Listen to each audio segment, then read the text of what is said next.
ઘણા પોલીસ અધિકારીઓ આપણા સમાજના છે, એમને પણ હું આજના મંચ પરથી કેમ છું, તે દિવસે કેવડિયા જતા વચ્ચે નાકા આવશે ને તો તમે જાણો ને તમારું કામ જાણે.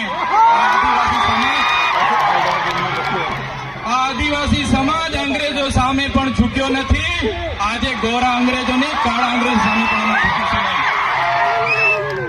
આદિવાસી અમે એટલા માટે ગર્વ અનુભવીએ છીએ, અમે અહીંયા અનાદિકાળથી વસીએ છીએ.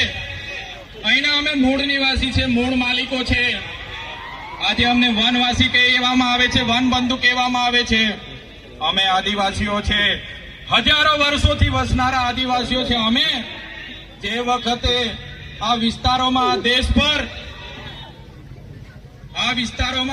પર જે વખતે મુગલોનું આક્રમણ થયું, હુણોનું આક્રમણ થયું, ફ્રેન્ચોનું આક્રમણ થયું, પોર્ટુગીઝો આવ્યા, અંગ્રેજો આવ્યા, ત્યારે પણ આદિવાસીઓએ ગુલામી નથી સ્વીકારી.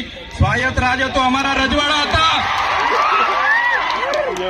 રાજપીપળાનો ઇતિહાસ જોઈ લો. નાંદોદ અમારા નંદ ભીલની નગરી હતી. સાગબારા અમારા કુંવર વસાવાનું રજવાડું હતું. હેલાદાબમાં અમારા રાજા પાંઠાવીનો દેવનું રજવાડું હતું.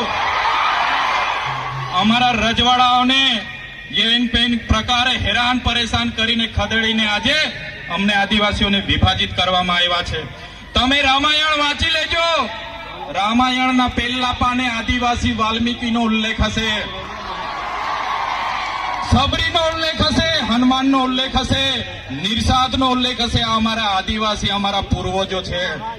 તમે મહાભારત ઉઠાવીને વાંચી લેજો. જે એકલવ્ય છે અમારા આદિવાસી